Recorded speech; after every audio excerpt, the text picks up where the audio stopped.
Today, we're talking about manipulating the mental state of your enemies and playing with their perception of reality to suit your needs. And no, I'm not talking about my ex-girlfriend. Today, we're talking about enchantment magic. Yikes.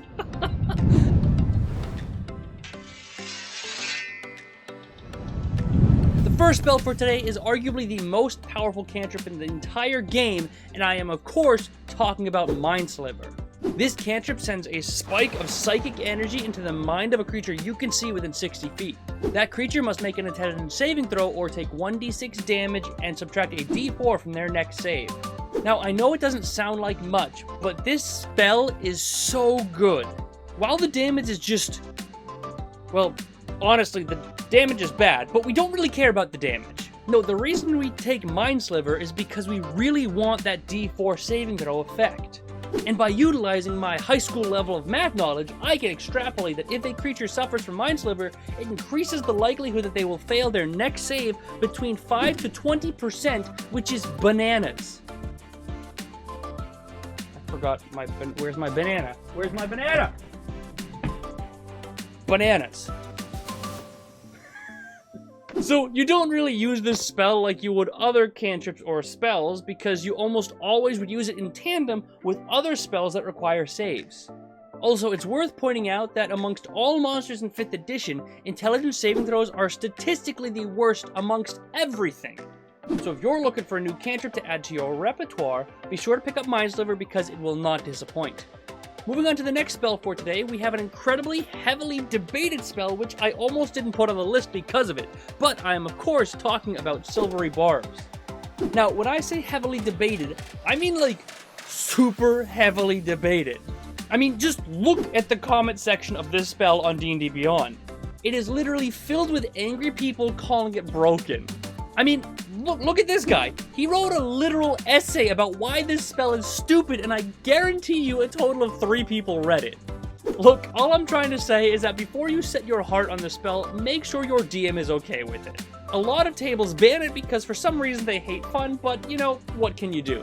Actually, I'm kind of curious how many people ban it or allow it, so leave a comment below and let me know what you do at your table. Just keep it civil. I know people can get kind of up in arms about this spell, just be polite.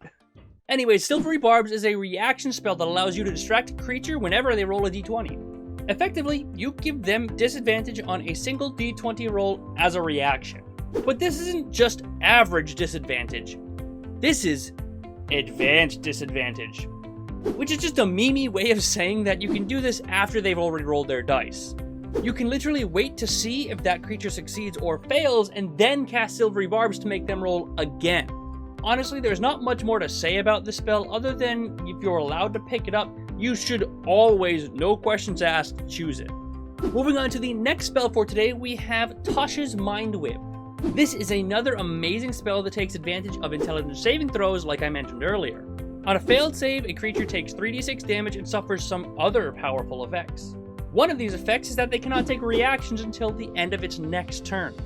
But the big chungamunga effect we really want is that a creature can only take 1 action, 1 bonus action, or 1 movement on their turn.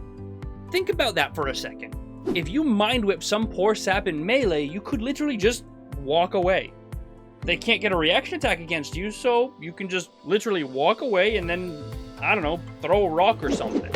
If you do that, you guarantee that they cannot hurt you until next round unless they have a ranged attack.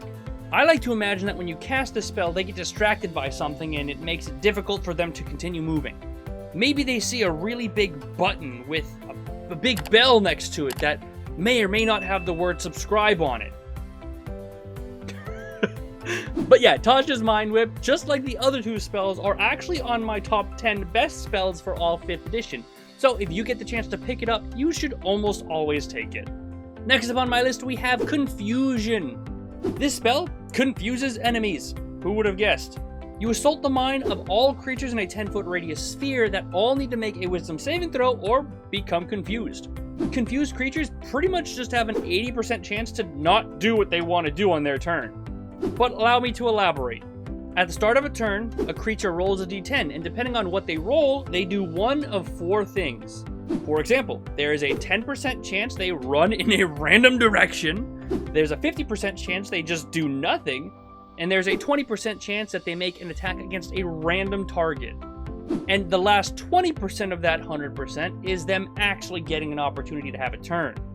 But considering it's only 20%, that is 1 out of 5 turns those bad boys are not going to get to be doing anything useful in combat.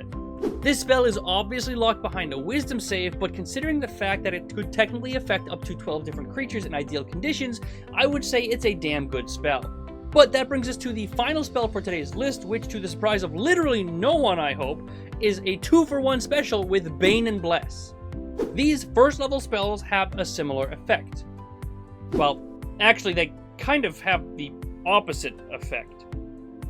Bless adds a d4 to you or your allies' rolls, and Bane subtracts a d4 from enemies' rolls. The only difference is that Bane hinders your enemies while Bless buffs your allies. And I know a d4 doesn't sound amazing, but there are 2 specific reasons why these spells are must-haves. Firstly, both of these spells can affect up to 3 targets when cast at their base level. But secondly, a d4 may not sound like a huge difference, but it is so much more impactful than you might think. The same math as Mind Sliver can apply to these 2 spells, and to exemplify this, a d4 can add roughly 5 to 20% chance of success or failure to any roll affected by this spell, depending upon the numbers rolled. But anyways, that does it for 5 must-have enchantment spells. Before we finish, I want to give a huge, massive thank you to our YouTube members and patrons. All of these names somewhere behind me help support me in making content that we all get to enjoy, so if you see any of them in the comment section below, be sure to give them a thumbs up. And if you want to support the channel, be sure to subscribe or become a member down below. Both members and patrons get access to all of our homebrew, our items, our NPCs, and special roles in our Discord. Also, if you have any suggestions or think I missed any must-have spells, leave a comment below now and let me know. I read every comment, almost always reply, and who knows, I might even feature your comment in the next video. Thank you very much for watching, I hope you enjoyed, and I will see you on Friday.